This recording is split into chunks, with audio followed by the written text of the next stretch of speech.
CM Revanth Reddy ద్వంద్వ వైఖరిపై విమర్శలు వెల్లువెత్తుతున్నాయి. కాంగ్రెస్ పాలనలో ప్రభుత్వ సలహాదారులకు క్యాబినెట్ సహాయ మంత్రి హోదా కల్పించడంపై న్యాయ నిపుణులు సైతం విస్మయం వ్యక్తం చేస్తున్నారు. గత ప్రభుత్వంలో సలహాదారులకు ఇలా హోదాలు కల్పించినందుకు రేవంత్ కోర్టును ఆశ్రయించిన ఉదంతాన్ని గుర్తు చేస్తున్నారు.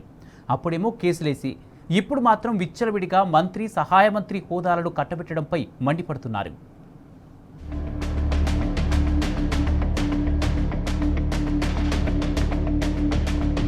నాలుక మడతపెట్టడం, మడమ తిప్పడంలో కాంగ్రెస్ నాయకులను మించిన నిష్ణాతులు మరొకరు ఉండరు. అందున ముఖ్యమంత్రి రేవంత్ రెడ్డి ప్రత్యేకం. అధికారంలోకి రాకముందు ఆయన ఏం చెప్పారో అది చేయలేదు, ఏం మాట్లాడారో దానికి కట్టుబడి లేరన్నది అప్రతిష్ట. ఇక హామీలు గుప్పించి అధికార పీఠం ఎక్కిన తర్వాత జనాన్ని ఏమార్చిన కుయుక్తి కాంగ్రెస్ పార్టీదన్నది అపవాదు. సంక్షేమ అభివృద్ధి కార్యక్రమాలను విజయవంతంగా అటకెక్కించి కాంగ్రెస్ ఘనత వహిస్తే సలహాదారుల నియామకం, సహాయ మంత్రి హోదా కల్పన లాంటి విషయాల్లో మాట మార్చిన ఘనాపాటి ముఖ్యమంత్రి రేవంత్ రెడ్డి అన్నది చారిత్రక నిజం అంటున్నారు రాజకీయ పరిశీలకులు.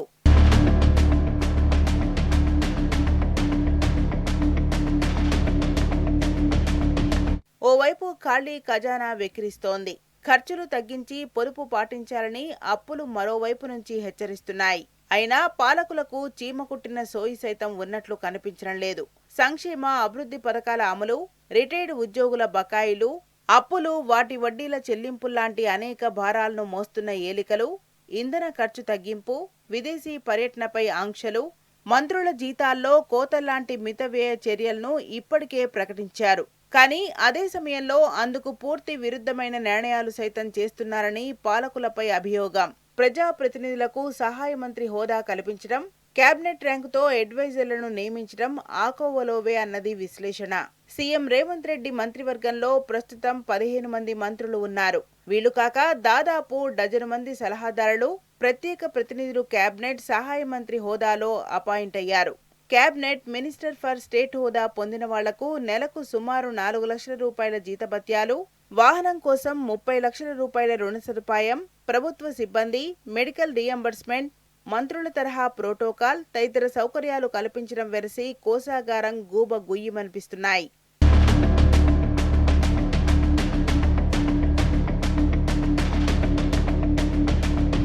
గత పక్షం రోజుల్లో సర్కార్ 5 ఎమ్మెల్యేలు, ఎమ్మెల్సీలకు సహాయ మంత్రి హోదా కల్పించింది. అలా శాసనసభలో నిప్పులుగా ఉన్న ఎమ్మెల్యేలు Vijaya Ramana Rao, NM Srinivas Reddy, Vemula Veeresham warrant of ప్రొసీజర్లోని ఆర్టికల్ 18 కింద సహాయ మంత్రి హోదా పొందారు. అంతకుముందు శాసనమండలిలో నిప్పులుగా ఉన్న ఎమ్మెల్సీలు అద్దంకి దయాకర్, బల్మూరి వెంకట్కు సైతం సర్కార్ సేమ్ స్టేచర్ ఇచ్చింది. వీళ్లతో పాటు ఇంకో 10 మంది అడ్వైజర్లకు అదే స్థాయి హోదాను కట్టబెట్టింది. మొన్న ఏప్రిల్లో సీనియర్ నేత వి హనుమంతరావును బీసీ సంక్షేమ సలహాదారుగా సహాయ మంత్రి హోదాతో నియమించింది. మరోవైపు ప్రణాళికా సంఘం ఉపాధ్యక్షుడిగా ఉన్న చిన్నారెడ్డి, సంక్షేమ అభివృద్ధి పథకాల సలహాదారు సుదర్శన్ రెడ్డి, ప్రజా వ్యవహారాల సలహాదారు Keshava Rao, civil supplies corporation chairman Prem Sagar Rao cabinet హోదా పొందారు. వీళ్లలో చిన్నారెడ్డి, సుదర్శన్ రెడ్డికి కేబినెట్ భేటీలకు హాజరయ్యే అవకాశం ఇచ్చారు. అంతేకాకుండా మాజీ స్పీకర్ పోచారం శ్రీనివాస్ రెడ్డి, జితేందర్ రెడ్డి, ఢిల్లీలో ప్రభుత్వ ప్రత్యేక ప్రతినిధులు, క్రీడల సలహాదారులు సైతం సహాయ మంత్రి హోదాలో ఉన్నారు. ప్రభుత్వ సలహాదారులు మహమ్మద్ అలీ షబ్బీర్, హర్కర వేణుగోపాల్, ప్రత్యేక ప్రతినిధి మల్లు రవి ఇప్పటికే గడిచిన 2 ఏళ్లుగా సహాయ మంత్రి హోదాను అనుభవిస్తున్నారు.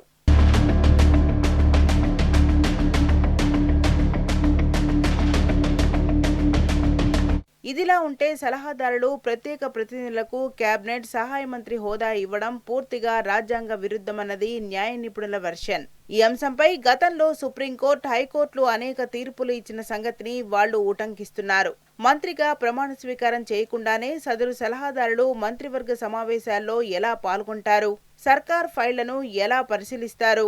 అధికారులతో సమీక్షలు ఎలా నిర్వహిస్తారన్న లా పాయింట్లను లేవనెత్తుతున్నారు. ఇక ఎమ్మెల్యే, ఎమ్మెల్సీలు కాని వాళ్లకు మంత్రి హోదా ఇవ్వడంపైనే రాజ్యాంగ ఉల్లంఘనకు పరాకాష్ట అని లీగల్ ఎక్స్పర్ట్స్ విస్మయం వ్యక్తం చేస్తున్నారు.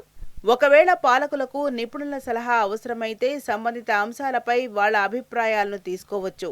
కానీ శాఖలు కేటాయిస్తూ వాళ్లకు మంత్రి హోదాలు ఇవ్వడం సమంజసం కాదన్నది వాళ్ల పాయింట్ ఆఫ్ కన్సర్న్. కాగా రాజ్యాంగంలోని ఆర్టికల్ 164(1)A ప్రకారం అసెంబ్లీ మొత్తం సభ్యుల సంఖ్యలో 15% మంత్రివర్గ పరిమితి ఉంటుంది. ఆ లెక్కన సలహాదారులు, ప్రత్యేక ప్రతినిధులకు కేబినెట్, సహాయ మంత్రి హోదాలు కల్పించడం పరోక్షంగా రాజ్యాంగ పరిమితిని ఉల్లంఘించడమే అంటున్నారు న్యాయ కోవిదులు.